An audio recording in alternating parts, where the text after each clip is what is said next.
that he and I and some others for many years have been saying, this is not a frozen conflict.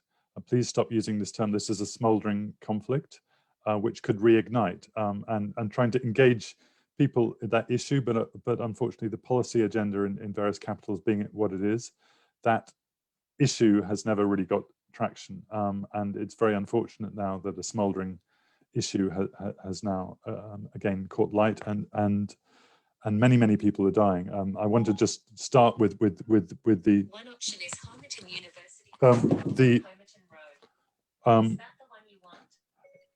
I want to highlight particularly the humanitarian issue of this conflict. Catch that. Could you try again? I'm sorry. The humanitarian issues of this conflict I want to particularly highlight. That more than 300 people have probably died in the last few days.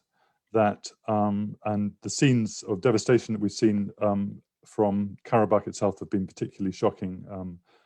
Huge sections of the town of Stepanakert destroyed, people sheltering in cellars. Amnesty International has reported the use of cluster bombs. The local Human Rights Commission has talked about 70,000 civilians leaving the region. Obviously, we deeply regret military loss of life. We know that conscript armies with very young men are fighting on both sides, but obviously targeting civilians is obviously, it contravenes international law. And you know, it would be, of course, this is also happening on the Azerbaijani side as well, that Armenian artillery has been hitting several towns near the line of contact, Tartar, Bardar, Belayan, and Ganja, and we're now getting daily reports of civilians being hit in those areas as well. So I think I really want to start with that. I know this is an academic seminar, but obviously people joining obviously have you know, enormous concern for this region, and that there has to be. We're not expecting a ceasefire or a political solution anytime soon, but a humanitarian ceasefire in which civilians can be evacuated, in which dead bodies can be collected, and so on. I think it is incredibly important over the next few days. Another thing I want to mention is something that we're all caught up in at a distance, is this incredibly toxic information war over this conflict. In the 1990s, there was no Twitter, maybe fortunately, but for various reasons, this conflict is is being fought in an extremely vicious way in the informational space. The kind of dehumanizing language that we've seen both nations use about the other, the kind of discourse in which Armenians have said that Azerbaijan is a fanatic, that they are defending civilization, quote unquote, in Karabakh. The Azerbaijani language, in which is called Armenians fascists and terrorists. This dehumanizing language, I think, has fueled the kind of mobilized societies against one another. And I think this information war is directed not only of one side, each side against the other, but it's also directed against the kind of rather small peace constituency in the middle. It's trying to intimidate people who speak up for peace and compromise. This is I think, a very disturbing trend in this conflict. It's obviously there in other conflicts as well, but I would highlight it in this conflict as well. People like Laurence and Nina and myself are probably used to it, but anytime we post on this conflict, we get quite a lot of very aggressive language directed towards us. If we mention both sides, we're accused of false equality, and if we mention one side, we're accused of bias. So there's no winning whenever you comment on this conflict. So just a few thoughts on why now. This is obviously this conflict has we know dates back, we could say, to 1988, we could say to 1905 possibly. It's to the twilight of the Russian Empire. The ceasefire of 1994 obviously ended the last armed phase of this conflict. There was 4 days of fighting, as we know, in 2016. Why now? Well, I think there's some local Armenian-Azerbaijani dynamics that there was a kind of brief honeymoon between the new Armenian Prime Minister Nikol Pashinyan who came to power in the bloodless revolution in 2018 in Armenia, and Azerbaijani President Ilham Aliyev. The Azerbaijanis held great hopes of Pashinyan as a non-Karabakhi leader, the first non-Karabakhi leader in 20 years in Armenia. They thought they could do business with him. And as far as they were concerned, the first couple of meetings went well, and they started to deliver, as they saw it, on their side of the bargain, which was to de-escalate violence on the line of contact, to make things quieten down and deliver the kind of on the security issues that Armenians cared about. They were expecting in return a kind of more serious engagement on political issues and negotiations. And then they got very disappointed when, the Azerbaijanis got very disappointed when, as they saw it, the Armenians did not engage on those issues. And then I think the great moment of disappointment was when Nikol Pashinyan went to Karabakh and made a very patriotic speech in which he said, Artsakh is Armenia, period. And that was the kind of speech that even Serge Sarkisyan would not have given. Sarkisyan was actually a much more cautious person in retrospect than Pashinyan. And obviously that deeply worried the Azerbaijani side. And then since then, I think we've seen a successive breakdown in relations and very angry exchanges at the Munich Security Conference earlier in the year, and then 4 days of fighting, low-level fighting, but about 20 people died on the Armenian-Azerbaijani border. So I think it's no secret. I'm sure some people will object to this, but it's no secret, I think, that Azerbaijan started this operation. They were the side of the conflict who wanted to change the status quo. The Armenians have no interest in changing the status quo. And I think already the next day, the Azerbaijani Defense Ministry was talking about this as an operation to liberate our land. So I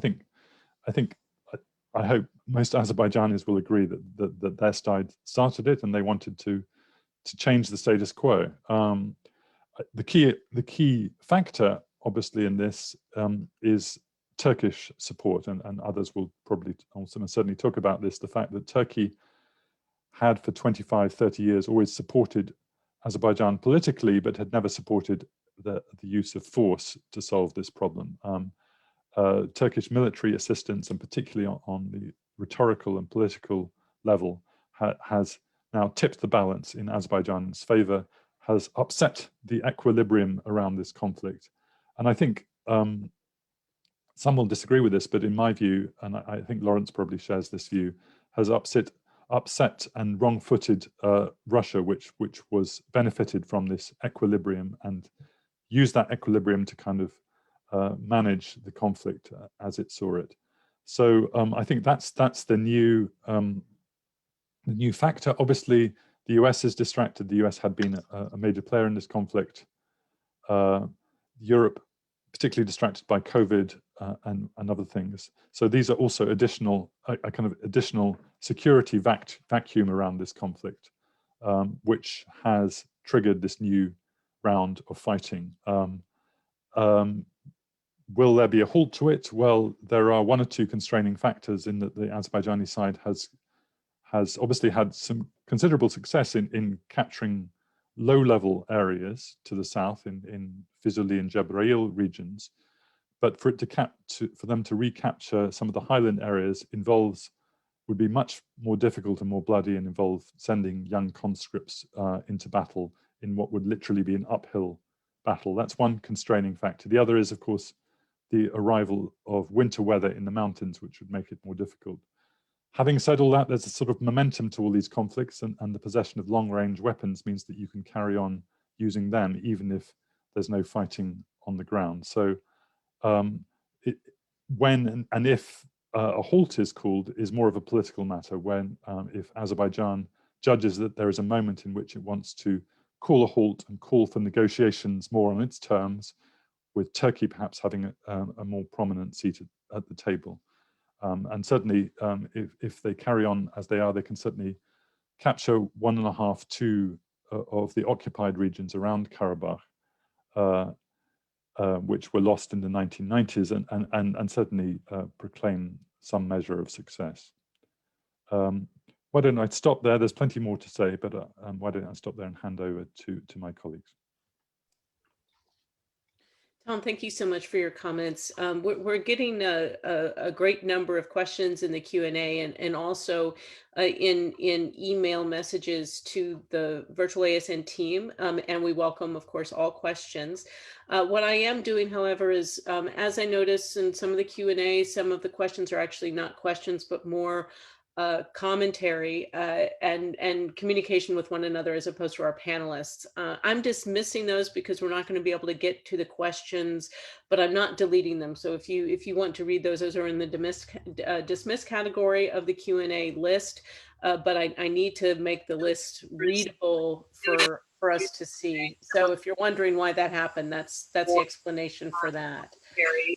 And communication with one another as opposed to our panelists. I'm dismissing those because we're not going to be able to get to the questions, but I'm not deleting them. So. All right, and so now what I'd like to do is invite Laurence Brewers to speak to us. Laurence is a program director at Conciliation Resources based in London. Laurence, you have the floor, the virtual floor. Thank you very much, Julie. Thank you very much for the invitation to join this panel. What I'm going to do in my comments is build out from something that I tweeted, I think the day before yesterday, about the possible pathways according to which events may unfold in the coming days, weeks, and months. So the first of these pathways, if you will, is the military pathway. This is the dynamic that is dominant at the moment. There were, as of yesterday, according to Emil Sanamyan, 330 killed in action reported by officially by the Armenian side. And one can safely assume that the killed in action on the other side is at least as high. And as Emil pointed out, this is an attrition rate comparable to the period of January to April 1994, which was the most intense period of the Karabakh War in terms of casualties. So really very intense combat. Developments on the ground appear to be taking the form of a contest between Azerbaijani aerial attrition using Turkish and Israeli drones and Armenian terrestrial control. So while the drone factor does appear to have been significant, it's obvious that Azerbaijan has succeeded in achieving the goals that it didn't succeed in achieving in April 2016. But drones are not a panacea for removing embedded defensive positions. And as Tom highlighted, I would have thought that would be likely to be more the case in highland ground. Now, the military logic may play itself out if there is a decisive or significant blow to one of the parties, but this would increase the pressure on Russia or Turkey to come to the aid of its respective protege. A military stalemate may also be a likely outcome, potentially leading to a protracted low-intensity conflict or a ceasefire with each side claiming victory, Azerbaijan in the form of recaptured territories, and Armenia perhaps in the light of the cost inflicted, but with no substantive strategic change. So that's the first pathway. The second pathway is the pathway of regionalization, or the potential for geopolitical pact making between Russia and Turkey. Many observers, such as Maxim Suchkov, believe that this is in fact Turkey's goal to establish a new deal with Russia that would see the two regional powers in charge of a new mediation format, something along the lines of the Astana process initiated for Syrian peace talks in December 2016. So Turkey's entry into the South Caucasus reciprocates Russia's entry into conflict theaters in Libya and Syria. And so there is the potential for the Armenian-Azerbaijani conflict to become one among this patchwork of theaters where Russia and Turkey are militarily engaged.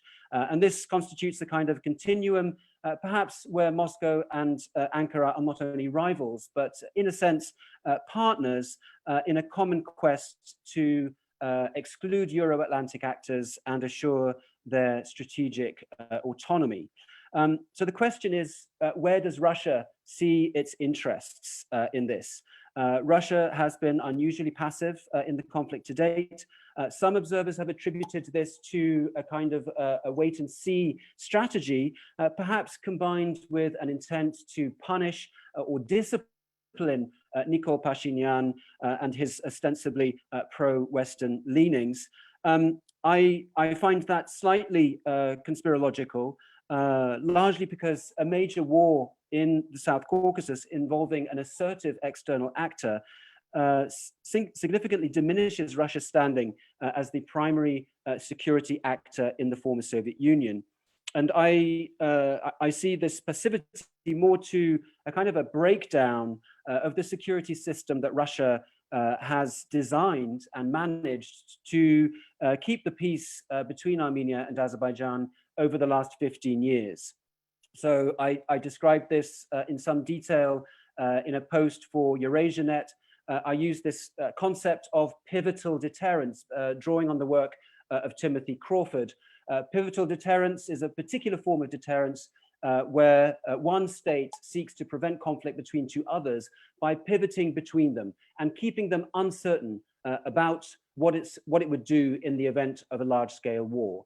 Now, in the Armenian-Azerbaijani context, that uncertainty has generated caution for Azerbaijan, even as it has become more preponderant, militarily speaking, and it has enabled Russia to extract concessions from Armenia. Now, Turkey's entry into the conflict has upset pivotal deterrence because it's a form of deterrence that works when its targets don't have alternative alliance options. And so Turkey coming in on Azerbaijan's side has reduced the risks of international isolation in a protracted conflict for Azerbaijan, and it's given Baku the confidence to reject what it sees as self-serving Russian brokerage.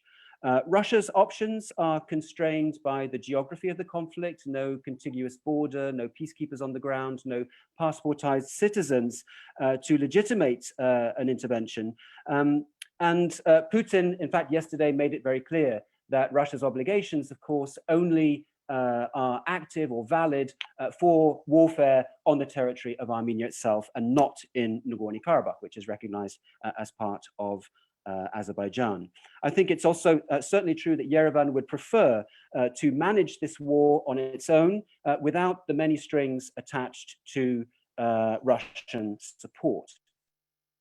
So regionalization is the symptom of a wider global shift from a unipolar international order led by the United States to a multipolar order contested by a number of regional powers. For Russia, this pathway would see, in effect, a transition for Russia from the informal leader of a multilateral coalition to resolve the conflict to a regional power managing it in tandem with Turkey. And this would be a significant shift towards the proxification of this conflict. But it seems to me there is a caveat here. I haven't studied formally proxy conflicts, and so I would be interested in views on this.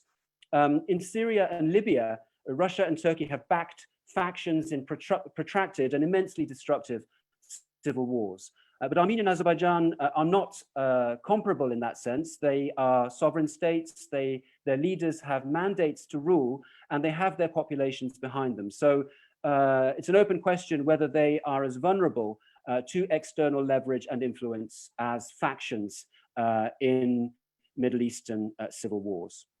So the third and final pathway that I want to discuss is that of a return to multilateral diplomacy and the re-embedding of the conflict within a revitalized diplomatic process.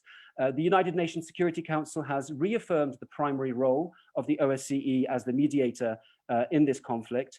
But there are clear areas in which OSCE capabilities need to be buttressed.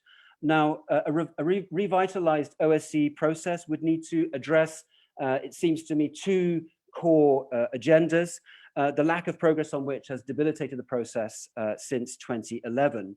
The first of these is security. The OSCE ceasefire monitoring infrastructure dates from an earlier era, from the mid-1990s, and is completely unsuitable for today's conditions. The sides did agree to revision of the ceasefire monitoring mandate in Vienna in May 2016 after the 4-day war, but this was never fulfilled.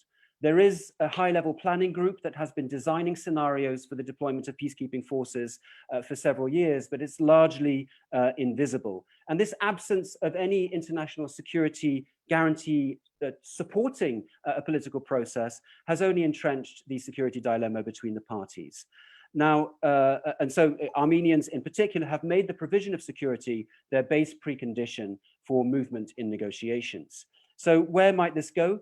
We need a much more public elaboration of the scope and source of peacekeepers to make this eventuality more serious and plausible.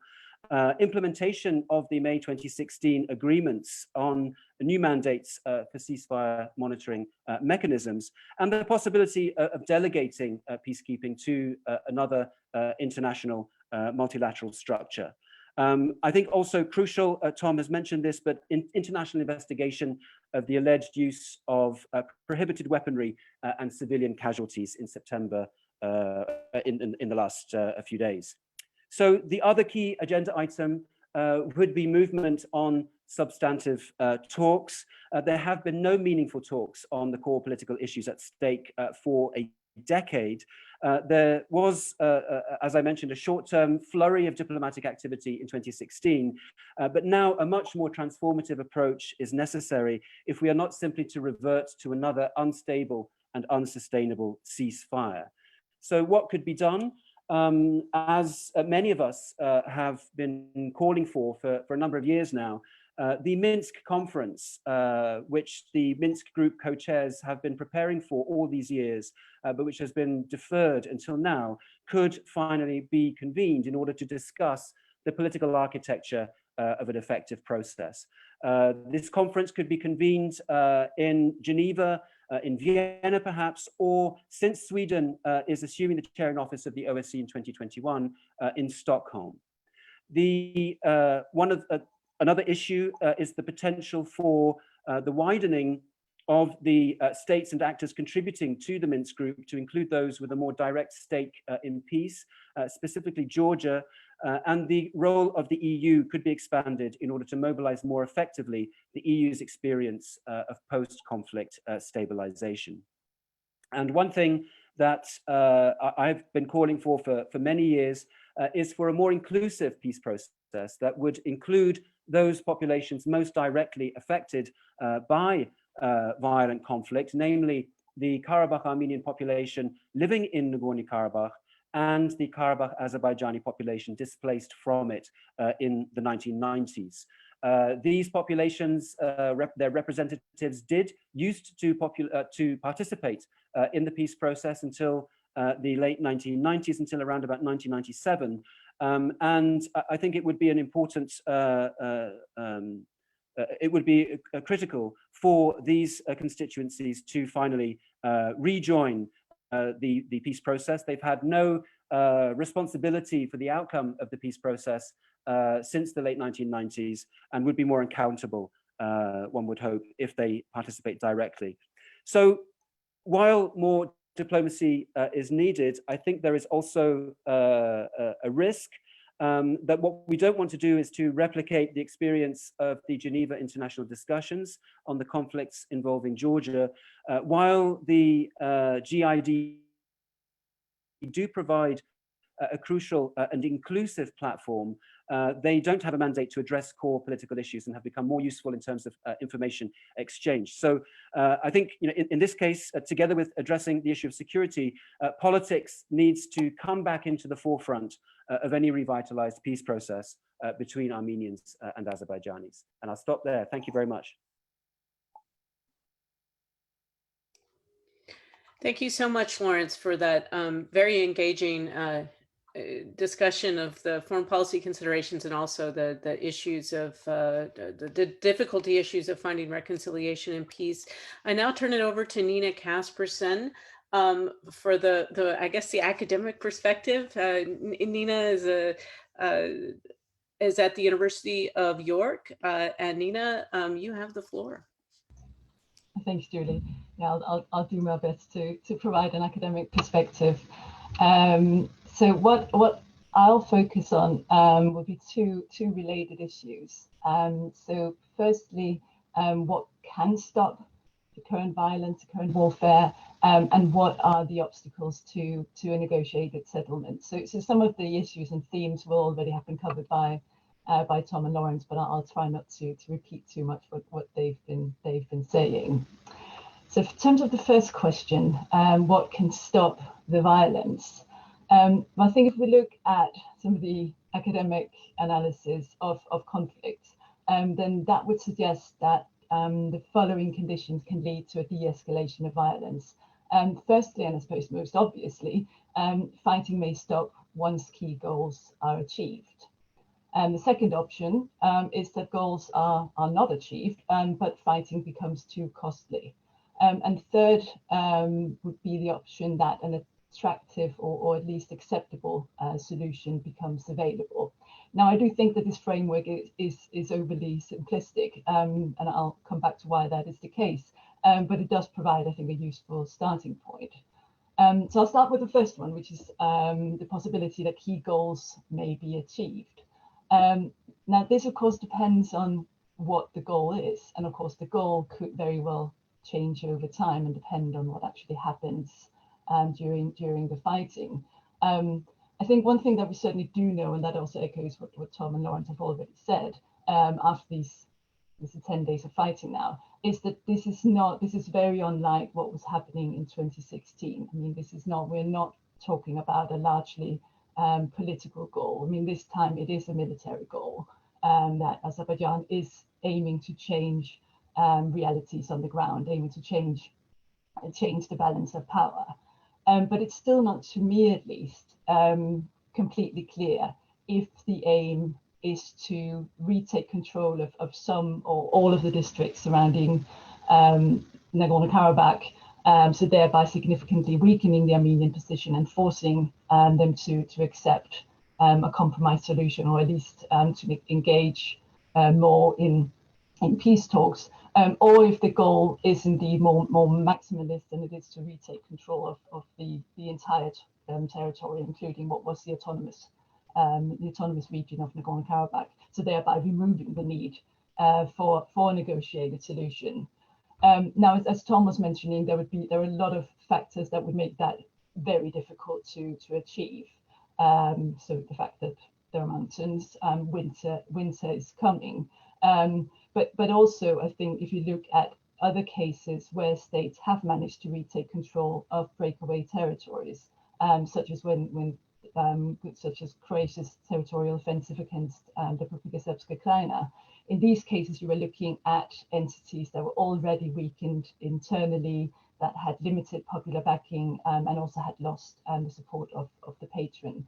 And certainly, even if it would be doable to take complete military control, the human cost on both sides would be extremely high.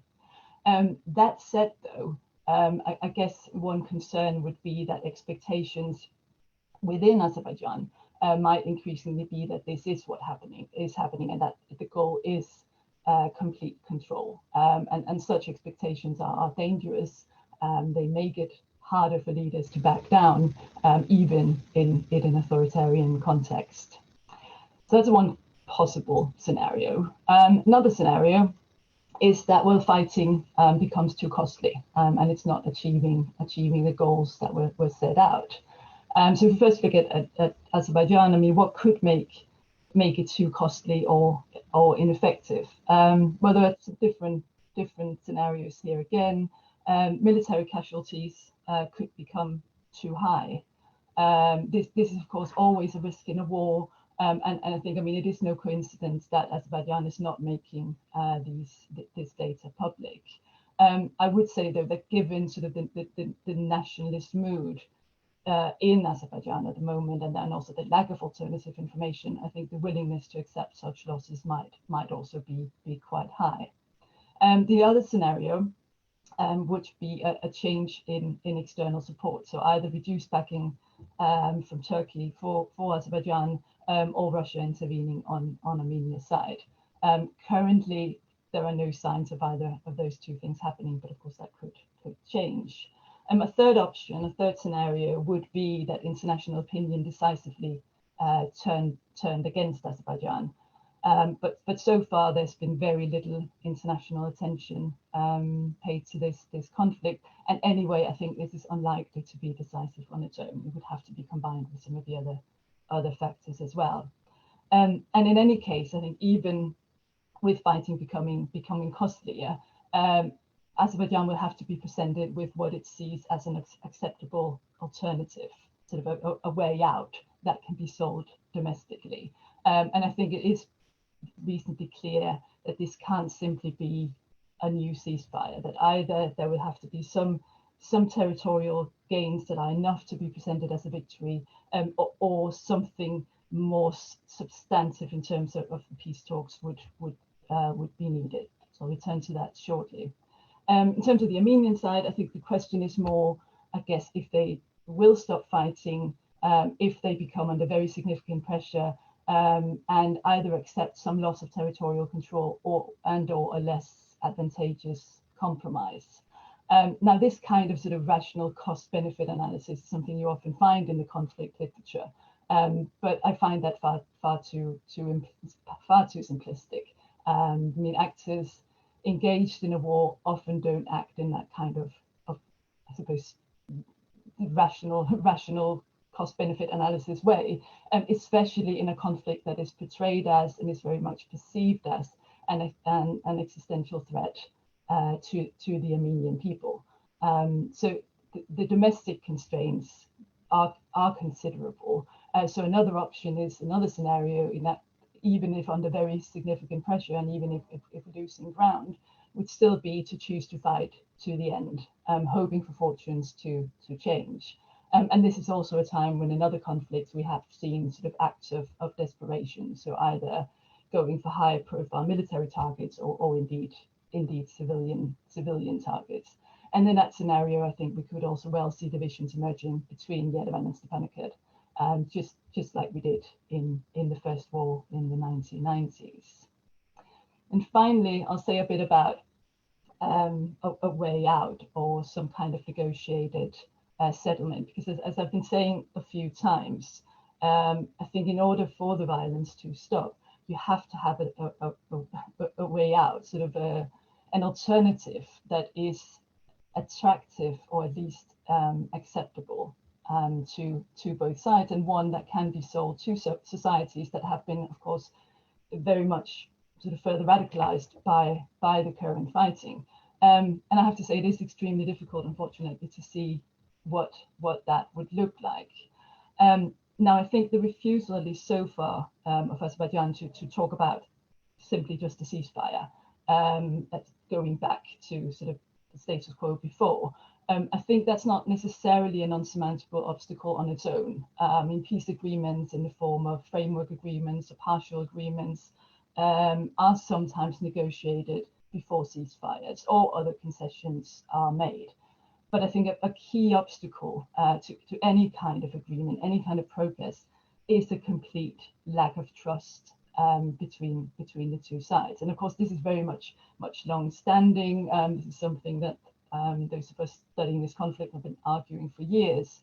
I mean, unlike in other conflicts, there has been sort of virtually no attempt to build confidence and trust. And of course, any residual trust will have disappeared with the widespread shelling of civilians and the dehumanization of the other side that Tom referred to. Now, I think an absence of trust is always an obstacle to negotiated solutions, but especially, or even something short of a comprehensive solution, but it's especially an obstacle if what is being negotiated is some form of step-by-step or interim agreement, where one side has to give up something for uncertain rewards at a later date. This is what has been on the table for a long time. This is probably what will still be on the table in the future, and the absence of trust is a big issue here. But even if you're starting to look at other kinds of solutions, even if the balance of power was to change to such a degree that we were looking at self-governance, for instance, instead, the absence of trust would still be a huge obstacle. So what can be done about this? Unfortunately, don't have any sort of magical solutions. But I very much agree with what Laurence was saying. that the issue of security has to be addressed, and long-term international involvement is necessary. It is essential. So sort of the lack of visibility of the high-level planning group, of talks of what a peacekeeping force, for instance, could look like, is a big problem, and that needs to be addressed, that needs to be discussed and developed much further than it has been, and be much more public than it has been so far. I would also like to think that once fighting stops, that it might be time to, I think as one person put it, to think the unthinkable, to start to explore other options, involve a wider section of the societies than what have happened so far. Although I have to say at the moment, I'm unfortunately not too optimistic about that happening. That's all from me. Thank you. Thank you so much, Nina. If you guys could all unmute your videos, but keep your audio as muted. We have a rather lively chat and series of questions in the Q&A, and they center around a variety of topics. And what I'm going to do, it's absolutely humanly impossible for us to address all of these. So I'm putting them in some clusters. Basically, they're revolving around issues of course, the righteousness of the cause, which I presume that no one really wants to discuss fully, given the strongly felt views and traumas that all have experienced on all the sides. But rather, I'd like to push for some more frameworks for kind of analytical and objective conversation, if possible. My first question, and actually I'm going to use a little bit of moderator's discretion to give some color to this, but it brings up a number of the questions that are involved. And forgive me, I think both Tom and Laurence might have spoken a little bit to this, but if you guys could elaborate. I'm curious about the domestic politics that underpins some of this shift in focus. The domestic politics in Armenia, for example, the domestic politics in Azerbaijan, the domestic politics in Turkey. What is the role of the pressures, the constituency pressures, or just internal politics that might help give us a sense of what motivates this shift on the ground?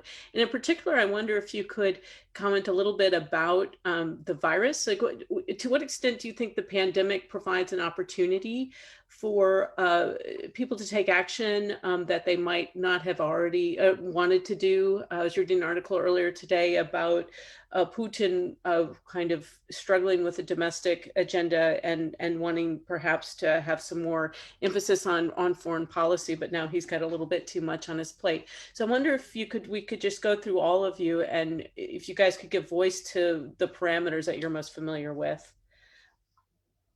And I guess we will go in alphabetical order. So by last name. So Laurence, do you have some comments ready? Yeah, sure. I'll try. Okay.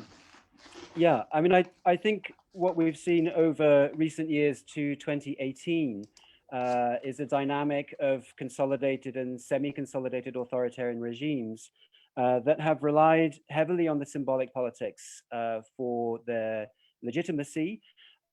This is the only consensus issue, or it was the only consensus issue until 2018 in Armenia, that obscured myriad other issues on which there was a lack of consensus in these two states. And in my book, I draw on the study of the myth of ethnic war by Chip Gagnon, and the idea of demobilization and how regimes across the conflict essentially demobilized constituencies and social groups that would have wanted to mobilize around issues of democratization and reform, and remobilize them around the axis of conflict, thereby homogenizing domestic opinion on this crucial issue. Now, of course, that dynamic has changed in Armenia. Nikol Pashinyan has a democratic mandate, but here we see another phenomenon, which is the propensity of recently transitioning regimes where you have a context of pre-existing conflict, that conflict reemerges. So a lot of scholarship on this, the vulnerability of recent transitions to resuming conflict. And I think, there has been a criticism of the populist rhetoric used. Tom mentioned this speech, Karabakh is Armenia, full stop. And there have been a number of other speeches and kind of rhetorical narratives framed in that way. So I think, what we've seen is the fragility of recent democratization. We now have a kind of an asymmetric rivalry between what is still an authoritarian regime and a semi-consolidated transitioning regime, which doesn't bode well for stability and may have contributed to the dynamics that we're seeing. On the virus, Armenia hasn't had a good pandemic. I mean, none of us have, but it's the country that has the largest number of cases. And obviously, the global recession does have implications for an unreformed oil and gas revenue-based economy. So perhaps there was a sense of, we'll rally populations around the flag in advance of what are hard times to come. So that could be argued as a short-term trigger, but I think the long-term and medium-term factors are probably more important. So I'll stop there. Thank you so much. Nina, did you have anything to say on this one? I don't think I have that much to add. I think Laurence has covered pretty much all of it. I mean, I very much agree that, the Karabakh conflict is essential. It's central to politics in both Armenia and Azerbaijan, and in both cases, the leaders, I have been using, for a long time, nationalist posturing and extreme positioning as a way to sort of consolidate their position and to sort of avoid attacks from the opposition. I think in terms of the pandemic, I think there's no doubt that it's having an effect. I think we're still to some extent speculating about the effect that it's having in different conflicts. But I think the other thing is that, and maybe that's more, certainly the assumption might be that various international powers are preoccupied and therefore not going to focus on what's going on in the Caucasus at the moment, and that does seem to be the case. Thank you so much. And Tom? Yeah, I entirely agree. Just a couple of words on Azerbaijan. I think we sometimes forget that Azerbaijan is a country which has had politics from below between 1989 and 1993. It was a very turbulent country in which there was mass mobilization on the streets, huge political divisions. The rule of the Haydar Aliyev gradually smothered that, but I think that political culture is still there under the surface, and we see this mass mobilization around the conflict in the last few days. And I think the current regime of Ilham Aliyev welcomes that, but also slightly fears it. I think that they know, and Nina mentioned expectations, that the president, I think, is riding popularity, I'm sure, on this conflict, but also riding a tiger, that if certain expectations are not met, people have been mobilized and may be mobilized around other issues. We've certainly seen, in a rather sporadic way over the last few years in Azerbaijan, some protests on socio-economic issues. There was huge popular discontent with the way that manat the currency was devalued a couple of years ago. So that's another space that I would urge us to watch, was the issue of popular mobilization inside Azerbaijan. Thanks so much, Tom. So another question that has come up, and it's going to draw from it kind of inspired by something that Nina just said about the framing of the ownership of territory, the role of nation, and the role of those sorts of narratives reaching inside the political dialogues, inside the domestic contingency, the domestic constraints for each state. One of the questions, and I forget who asked it, is curious. I mean, you guys have been watching this conflict for a while, and you guys have spent, especially Tom and Laurence, have spent a great deal of time in the region and got to know a number of the people on a variety of the various stakeholder groups. Curious to know if there's been any shift in the kind of rhetoric, in the kinds of claims. One thing that I'm interested in as a scholar is kind of how identities move and become, begin to value some certain contours versus others. Have you guys seen any shifts in the narratives over the last 20 or 30 years?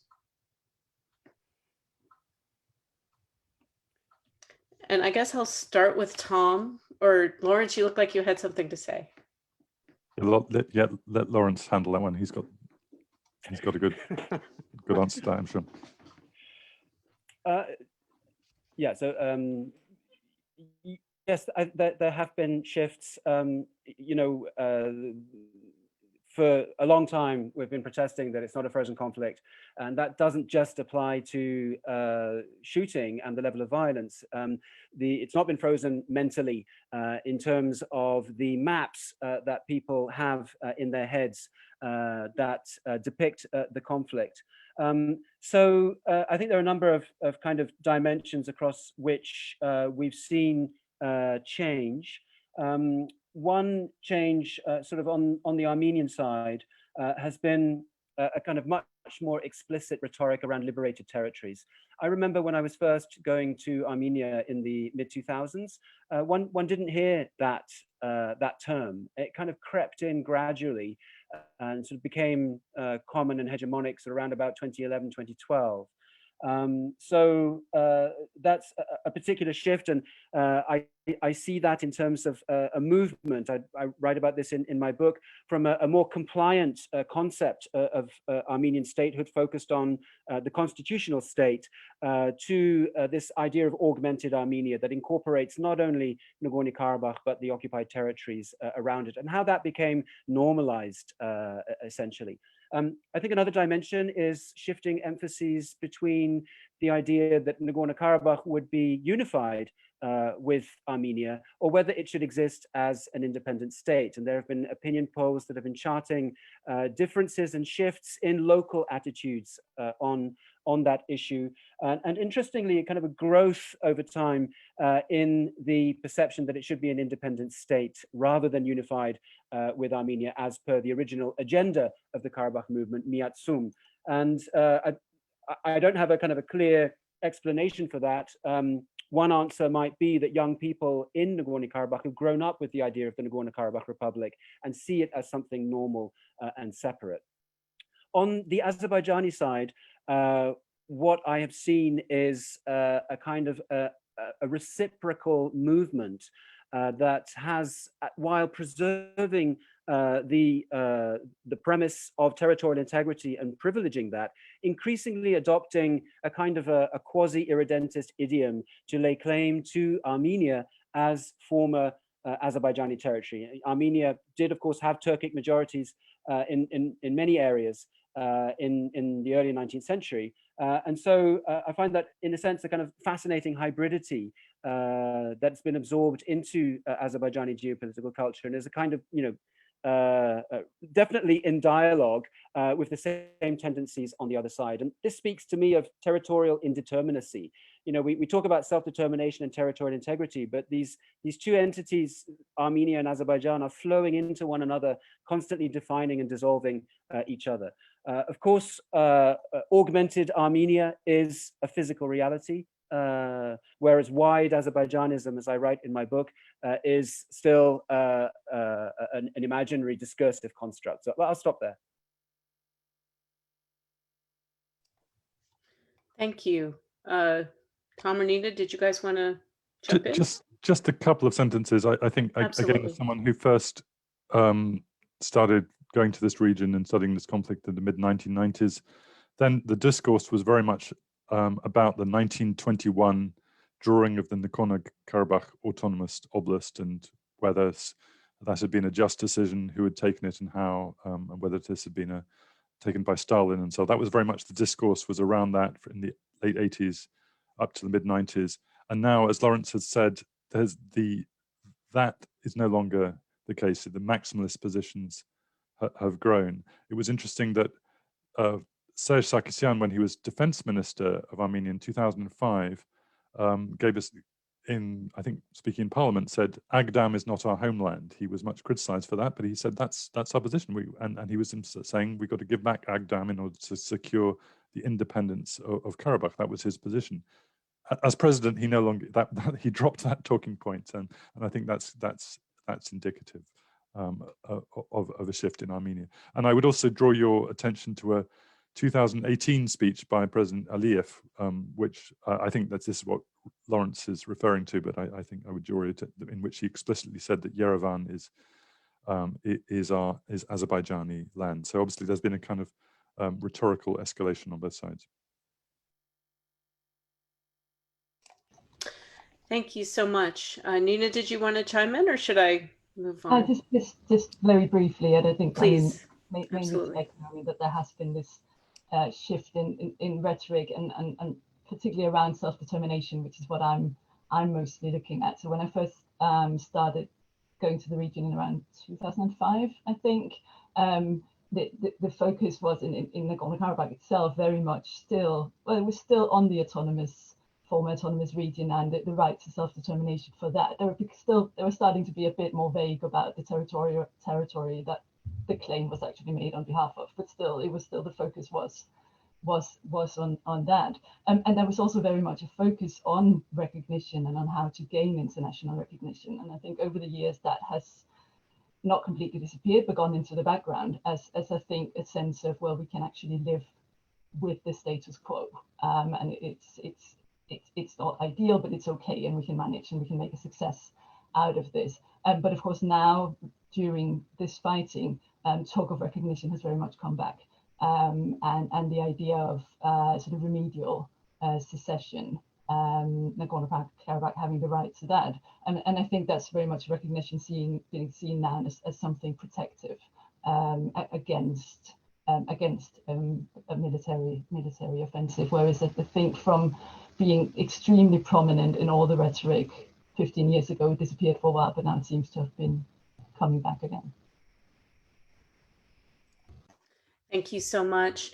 There's been a number of questions in the chat or in the Q&A about the role of international law and the larger international community, the UN, OSCE actors, and how they may act inside the conflict. I'm curious to know if any of you wanted to comment on issues of international law at stake here, and the ability of the international community, the broader international community, not the regional players whom we know are already invested, how they might act, and if you think it's likely that they may take a strong stance in terms of time proximity, in terms of this particular conflagration.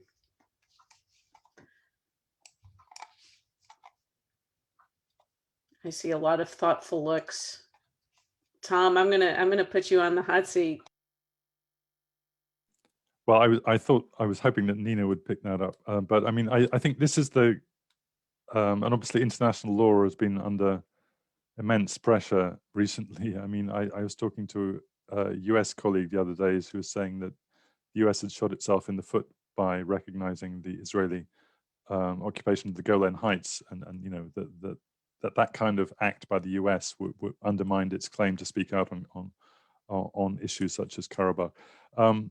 I think this is the classic case in which you have the immovable force of territorial integrity meeting the opposing force of self-determination. I think the fact that Karabakh tried to secede before the Soviet Union ended it is a factor in the sense that Karabakh has effectively never been part of independent Azerbaijan. It's recognized de jure as such, but de facto it's never been part of Azerbaijan. So I think that's always been a factor in the mediation, that an acceptance that to take this province and make it de jure part of international Azerbaijan is an objective, maybe, but incredibly difficult to achieve. And this is one reason why this conflict is so intractable, and one reason why international law is quite a difficult instrument to apply to this conflict. I'm sure I'm going to made myself unpopular with that comment, but I'm sure Nina has a better academic response to it. I'm not sure I do, and it gets as a bit of a cop out that I didn't jump in to answer that and answer that question. I mean, it's an incredibly complicated question, because it is about the two of the founding principles of international law, about territorial integrity and self-determination, as Tom said. And even though sort of generally the view has been the territorial integrity wins out, that's not as clear as it used to be, and that has become increasingly contested, and perhaps isn't quite so clear in this case. And of course, the other thing to say that complicates it further is that it's not, I mean, declaring independence is not against international law, but neighboring states aiding that would be. And of course, that is why you have a declaration of independence, or at least initially had a declaration of independence rather than unification, because they're different in international law. But it is incredibly complicated and incredibly contested. I mean, the other thing to say that also applies to international law, that there are, of course, limits to what states can do in terms of retaking control of a territory they've lost control of. I mean, there are principles and there are rules within international law that will or should regulate how that kind of military offensive can be conducted. Thank you. So I'm going to move on to a next question. There are a number of questions about any sort of reconciliation process. I mean, the care with which you guys answered the question on status and just the difficulty of the political parameters on all sides makes one wonder how reconciliation processes might be made. I wonder, and Laurence, in this case, I'm going to seize upon your experience at Conciliation Resources, and to look actually beyond the region to talk about truth and reconciliation processes elsewhere. To what extent are any sorts of, is anyone imagining stages to help populations reconcile with one another, to help the communities come to an understanding of a narrative that might be a common one? I mean, the Q&A, if you guys are reading it in the Zoom, is a testament to different narratives and different very, very heartfelt understandings of things that have occurred, and that these understandings are mutually exclusive. I wonder if you guys could talk, and I'm focusing on Laurence, but of course, Tom and Nina, jump in at any time. Do you know of other sorts of experiences with truth and reconciliation that have been able to overcome similar sorts of divisions of narrative?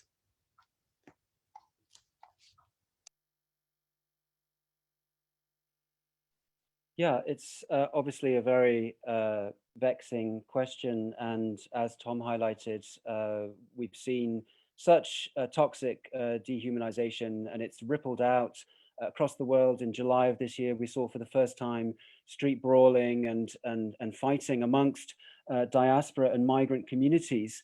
And I really see that as a result of the homogenization of identities, how there's a study of this in the Balkan context. Political ethnicity, your ethnicity defines your political identity, and nuanced or moderate voices are silenced and homogenized through that process. what we've also seen, incredibly, in the past few days is a small number of very courageous voices speaking out against being homogenized into militant or militaristic identities. And so that also recalls the work of a small number of organizations over the past few years, and including my own work, to support those bridges and the crafting of, if not a unified narrative, at least narratives that give space to the other.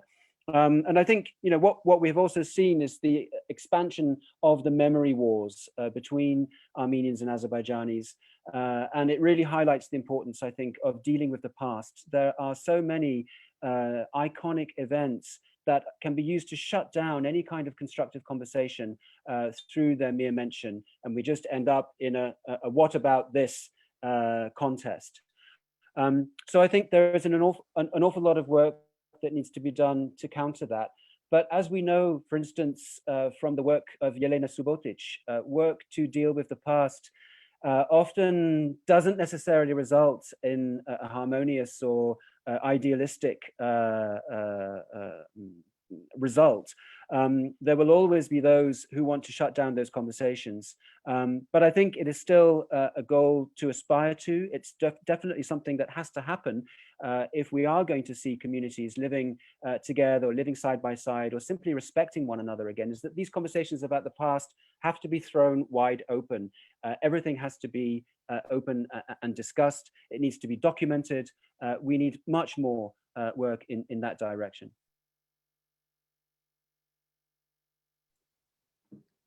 Can I jump in? Yeah, I mean, it's really bad, and I've talked about the information war, and there are, unfortunately, unsurprisingly, many combatants in the information war on the chat here. And it's very bad out there, but I do commend, as Laurence does, the small number of people who are saying, don't let war define us. We are being manipulated here. A couple of points of light. One is that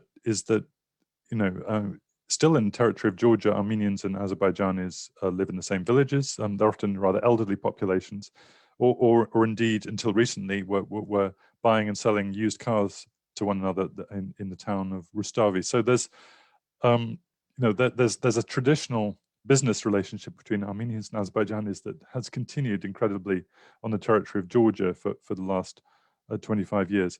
Also, I would say that and I find this more in Azerbaijan than in Armenia, there's a sort of performative aspect to a lot of this rhetoric, that the same person who may be very angry and anti-Armenian in public can actually switch discourse in private. So I think it's a lot of this discourse is quite performative. That obviously does a lot of damage because it's what's noticed by the other side. But in private, I find, and particularly actually in Azerbaijan, funnily enough, more than in Armenia, that the same person can switch discourse. Just an anecdote which is in my book of a former Azerbaijani defense minister who was in the war, who said some very blood-curdling things about how we have to fight every last Armenian, we need to recapture Zangezur and so on.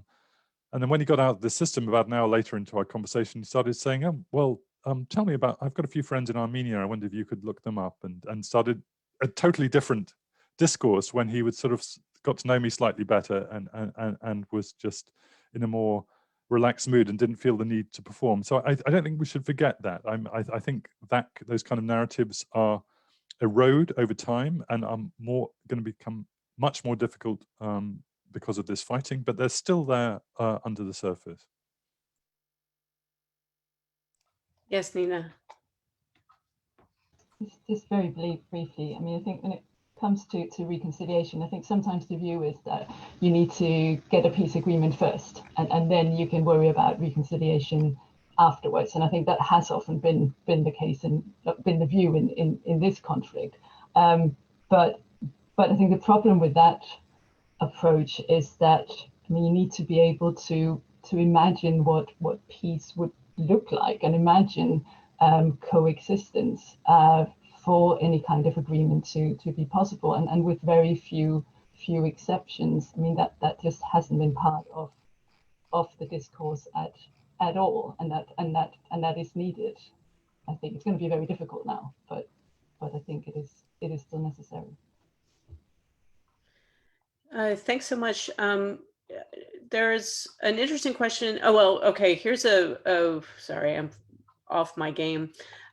There's a question about the broader international community, and especially the interest of China, especially given the Belt and Road Initiative, and whether or not this is disruptive to that. I was curious if any of you, I know none of you are Chinese specialists, but if you had any voice or commentary. Tom's shaking his head, Nina's shaking his head. Laurence, do you have anything to offer on the Chinese interests? He's leaning forward, he's unmuting. Yeah, I would preface my comments by saying that I most definitely am not a China expert, but China has made significant inroads economically into the region. And I think there has been an argument that that interest provides another kind of form of linkage, not connected to regional powers who are embroiled or implicated in some way or another in the conflict, and therefore could be a factor, perhaps diluting the sense of regional fracture and contributing to increased linkage. At the same time, China on the global level is an entrepreneur of more authoritarian modes of managing conflict. It has identified secessionism as one of the three evils, and so I'm not sure how its contribution can be perceived kind of equanimously across conflict divides. So yeah, I'm not sure that it has a specific contribution to make in the context of the South Caucasus. Thanks so much. There are a number of questions about the implications of these events to Georgia, and then also how we might compare them to other conflicts in Georgia or in Ukraine. I'm curious to know first, how do you anticipate these events destabilizing Georgia? Is Georgia going to take an active role, or does this hurt Georgia? Shall I jump in here? I mean, Julie, yourself might have a comment on that, I'm sure, as a Georgia expert. But sure, this is bad for Georgia. I think both Georgia and Iran are the two neighbors for which this conflict is a lose-lose. That they want to keep good relations with both countries, and they're destabilized, politically by these conflicts, and also by the fact that they both have ethnic Azeri and Armenian populations. And for Georgia, obviously, there's an additional problem at the moment that they're in the middle of an election campaign. So suddenly, Armenians and Azerbaijanis are asking for votes. And we can note that Mikhail Saakashvili, in his wisdom now in Ukraine, the exiled leader of the United National Movement, has come out very strongly in favor of Azerbaijan in his statements. So I do think this is problematic for Georgia. I think Georgia has done quite a good job of kind of not getting involved. It's certainly permitting, it's certainly prohibiting military transit through its territory, which obviously I think is a positive development. As I noted, Armenians and Azeris tend to live quite peacefully in Georgia, but we don't know how long that will persist, particularly amongst the younger generation. I think the older generation are used to living side by side, so I think the younger generation are more susceptible to these nationalist messages. So certainly, I think it is definitely an issue for Georgia. Georgia aspires to a role in this conflict, but I think because it's closer to Azerbaijan for two reasons: one, its strategic energy relationship with Azerbaijan, and second, because they take a common position on the issue of territorial integrity. So in that sense, I don't think Armenia regards Georgia as a viable mediator, but I'm sure Armenia is, it's certainly possible that meetings could take place, that certain activities can take place on Georgian territory. Thanks so much. Nina, I'm hoping you could comment a little bit, not so much on the Georgian condition, but on, you know, your book on unrecognized states was a broad sort of comparative study, and I know you've done a lot of work on Ukraine. Can you talk a little bit about parallels or distinctions that strike you analytically when you think about this conflict and how it might have convergences with the other conflicts in the region? I saw you shake your head a little bit, so I don't know how much you want to take it on. Just about the Ukraine comment, I definitely haven't done a lot of work on Ukraine. But I mean, I think there's no doubt that these conflicts do affect each other, and they're very much aware of what's happening in the other conflicts, and sort of the leaders of these de facto states. I mean, they're often talking to each other, and I'm not sure comparing notes, but definitely sort of comparing strategies and what has worked and what hasn't worked. And I think the same is true for the states on whose territory we have these breakaway republics. They will also see what works and what doesn't work. So just like Azerbaijan was paying close attention to what happened in Georgia in 2008. I'm sure that other governments are looking to see what's happening in Azerbaijan now, and maybe particularly looking to see how the international community is reacting. So yes, they do affect each other, but I think everyone is still waiting to see what the outcome will be. Great. Laurence, can I invite you to comment? Sure. I mean, I think there are a number of key differences that I see, and I discussed them in my book. I mean, the first is that this emerged effectively as an interstate conflict. It was the only one of the conflicts from the early 90s to do that. So rather than a recognized state confronting a de facto entity, this was a conflict at the heart of the national identity of two states, and thereby that much more intractable and prone to diffusion across the international arena. Another specific feature, of course, is Russia's role. This conflict doesn't fit into the predominant narrative of Euro-Atlantic Russian competition in Eurasia. It seems to have fallen into a different regionalist dynamic, but there is, I think, a key difference there. But I think one of the most dramatic differences is the extent of overspill. There's no other conflict that spilled beyond the disputed territory to the same extent and to with such catastrophic impacts for the losing party. So, you know, we don't have this question of the occupied territories around South Ossetia or Abkhazia. I mean, just imagine that in the Georgian-Abkhaz conflict, Abkhaz forces had, you know, advanced into a substantial part of Western Georgia and expelled their inhabitants. So in that sense, I think that has really embedded the conflict so much more and made it much more challenging to resolve. So I mean, there's just a few differences that I see.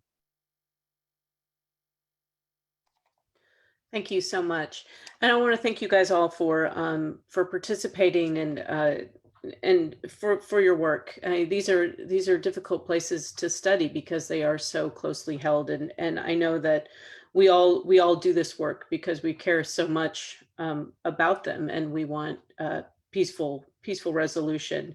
I'm going to shut down the Q&A now. We only have a few minutes left, and I apologize for those whose questions we could not answer satisfactorily to you, but as is everything academic, this is an ongoing conversation, and we're happy to engage with it. And I imagine we're going to be doing a lot more on this. I'd like to announce one of my tasks at ASN is that I'm the special issues editor of nationalities papers, and we're going to be putting together a special issue of the journal on this issue, and we specifically and respectively request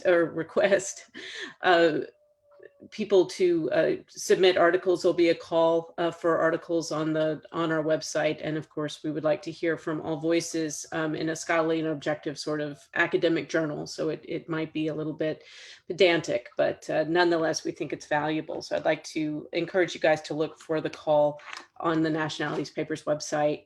I would like each of the panelists just to, if you guys could think of just a couple concluding statements. I'm going to do a little thing on virtual ASN. And if you could think of just a couple of things that you'd like to conclude our discussion on, I'm going to do one more circle around our virtual room. But in the meantime, I'd like to also talk a little bit about virtual ASN and what we're doing here at ASN. ASN, as many of you know, is the Association for the Study of Nationalities, and we have for many years under the tutelage of the unparalleled Dominique Garel put together an annual world convention of colleagues and peers and friends, and it's through that network that we're able to provide this sort of programming in a hurry. With virtual ASN, what we're doing is we're elaborating a new pillar of the organization so that we can have more events like this.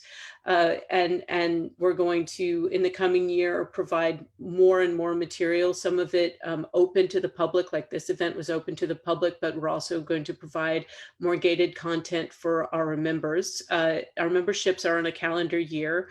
So by all means, June 1st, please renew your membership and join ASN so that you can have access to this content.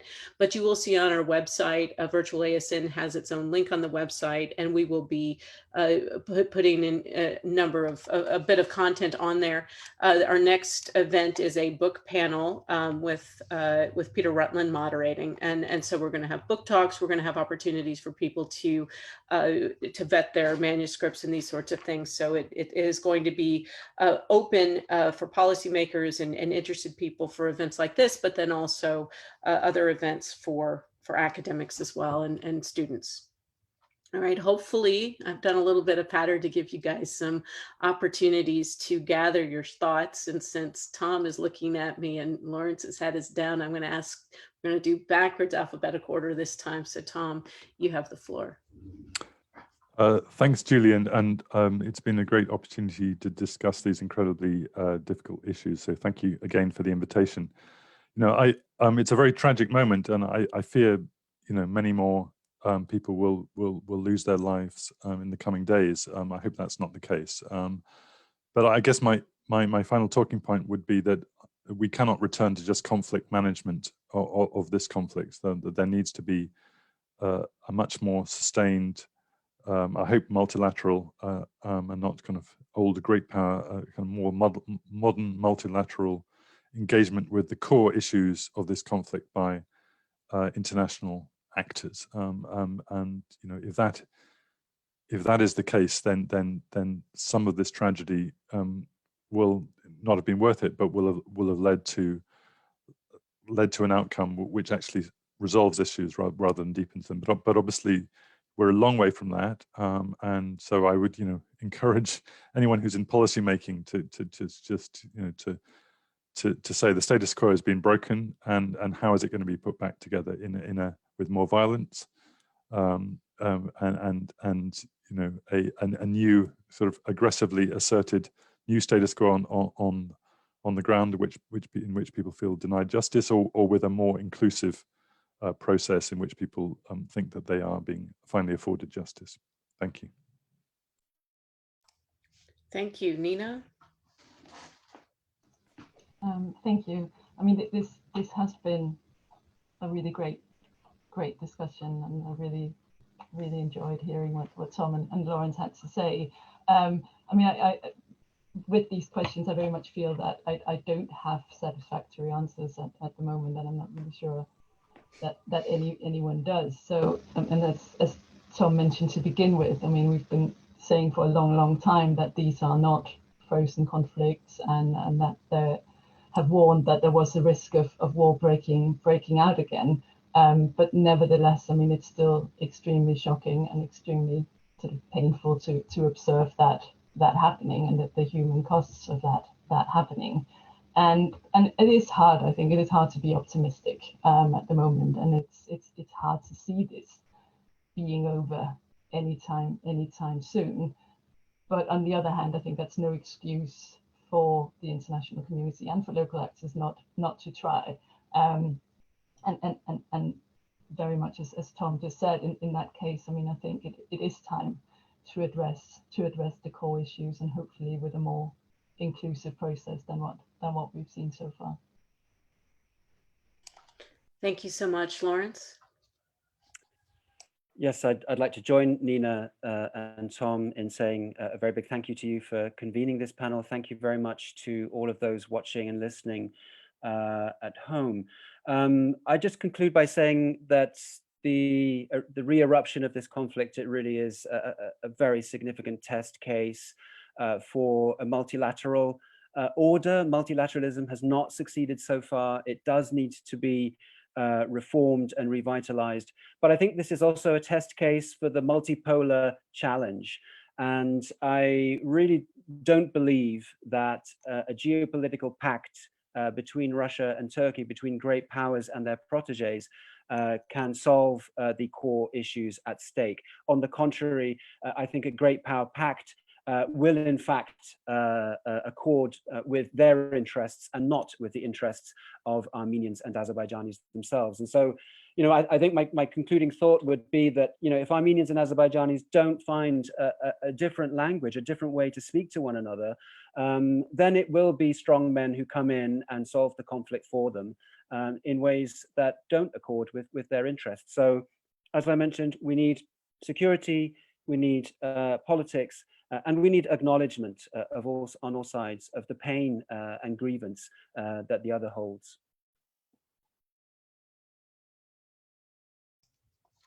Thank you so much, Laurence. I think that's a fitting last last word here, and sobering one at that. Thank you guys all for attending the panel. We've had a very active and engaged audience, and I appreciate all of you coming. We will have a book talk on October 15th on Yelena Sobotich's book, which I think, I don't forget if it was Tom or Laurence referred, Sobotich, about memories in the Balkans. So please tune in for that. And thank you so much. I'm going to adjourn our panel. Thank you guys so much for taking the time.